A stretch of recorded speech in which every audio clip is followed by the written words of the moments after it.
গত 15 August social মিডিয়ায় showbiz তারকারা শেখ মুজিবুর রহমানের প্রতি যে শ্রদ্ধা নিবেদন করেছিলেন তা নিছকে শ্রদ্ধার মধ্যে আটকে ছিল না, বরং এর আড়ালে ঘটে গেছে ভয়াবহ এক ষড়যন্ত্র। কেউ কেউ সত্যিকার অর্থে সেদিন মুজিবকে শ্রদ্ধা জানালেও বড় অংশই জুলাই গণহত্যায় অভিযুক্ত ফ্যাসিবাদী আওয়ামী লীগের পক্ষে বয়ান তৈরির জন্য সমন্বিত প্রচারণায় অংশ নেয়। গোয়েন্দা সূত্রের বরাতে এমন তথ্য দিয়েছেন আল জাজিরার অনুসন্ধানী সাংবাদিক জুলকারনাইন সায়ের। নিজের ভেরিফাইড ফেসবুক অ্যাকাউন্টে এ সংক্রান্ত একটি দীর্ঘ স্ট্যাটাস দিয়েছেন তিনি।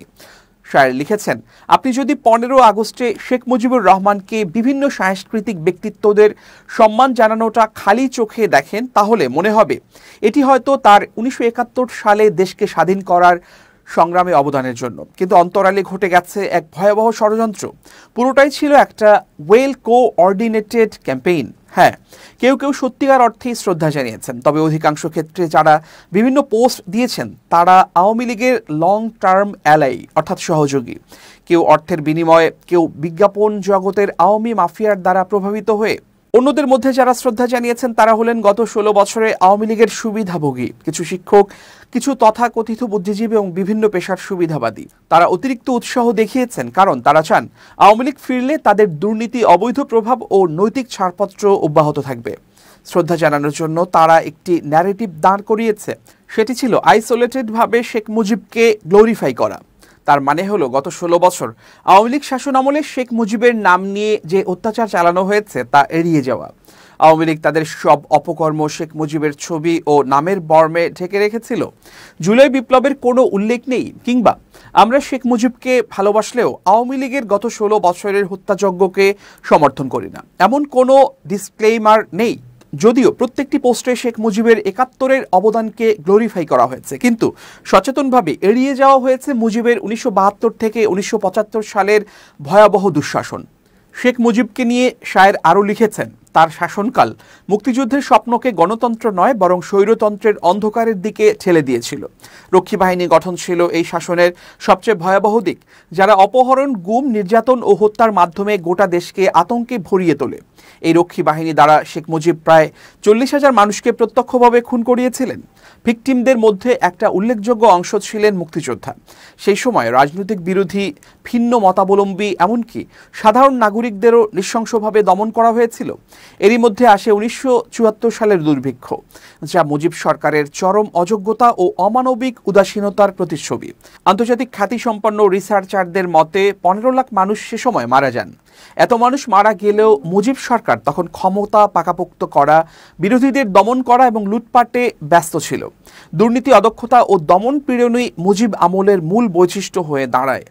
জনগণের কাছে যে সোনার বাংলার স্বপ্ন তিনি দেখিয়েছিলেন তার রূপ নেয় ক্ষুধা, দারিদ্র্য ও মৃত্যুর দুঃস্বপ্নে। চক্রান্তের তথ্য তুলে ধরে শায়ের লিখেছেন, এবার আসা যাক কিভাবে আওয়ামী লীগ এই সাকসেসফুল ক্যাম্পেইন করল।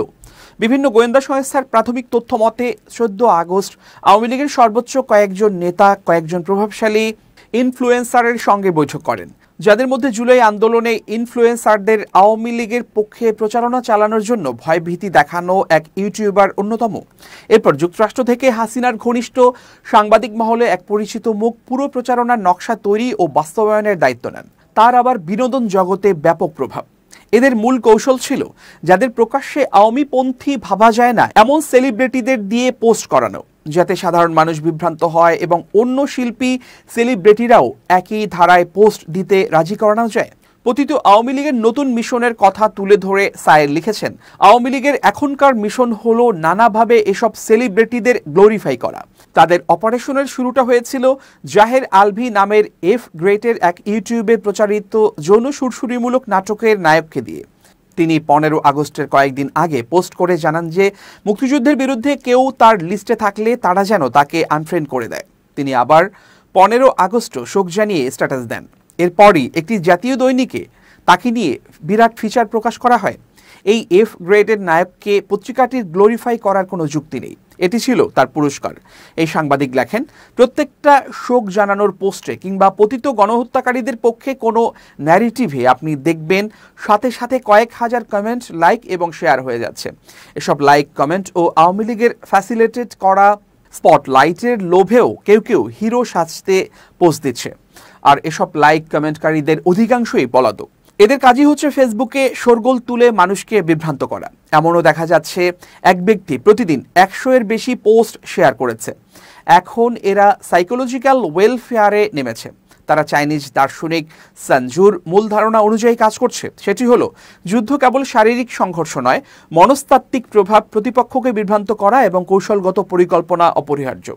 অন্তর্বর্তী সরকারের অসংখ্য সমালোচনা ও ভুল থাকা সত্ত্বেও সব সূচকে দেশ আওয়ামী লীগের চেয়ে 10 গুণ ভালো থাকার পরও মানুষের মনস্তত্ত্বে চাপিয়ে দেয়া হচ্ছে আগেই ভালো ছিলাম কিংবা আওয়ামী লীগ ভালো ছিল শব্দমালা। সাংবাদিক সায়ের বলেন, জুলাই প্রতিরোধ গড়ে তোলা শিক্ষার্থী, সরকারি বেসরকারি বিশ্ববিদ্যালয়ের ছাত্রছাত্রী আর আপামর জনসাধারণ, আপনাদের স্টেক এখন হাই। আপনাদেরই এসব প্রোপাগান্ডাকে প্রতিরোধে এগিয়ে আসতে হবে। আওয়ামী লীগ এখন মাঠে নেই, হয়তো ফিরতেও অনেক সময় লাগবে, কিন্তু ক্ষমা চাওয়া এবং তাদের বিচারের আগে যদি আওয়ামী লীগ কোনোভাবে ফিরে, তাহলে বাংলাদেশ নামক দেশটি সার্বভৌমত্ব হারাবে। বাংলাদেশের নিরাপত্তা বাহিনী কোনোদিন উঠে দাঁড়াতে পারবে না। সেনাবাহিনীকে পঙ্গু করে দেশে নতুন রক্ষী বাহিনী আবার হত্যাযজ্ঞ চালাবে। তাই দেশপ্রেমিক জনতাকে ঐক্যবদ্ধ থাকতে হবে। ষড়যন্ত্র রুখে দিতে সর্বদা সচেষ্ট থাকার শানিত শপথ নিতে হবে। রুখে দিতে হবে জুলাই ম্যাসাকার চালানো কসাইদের।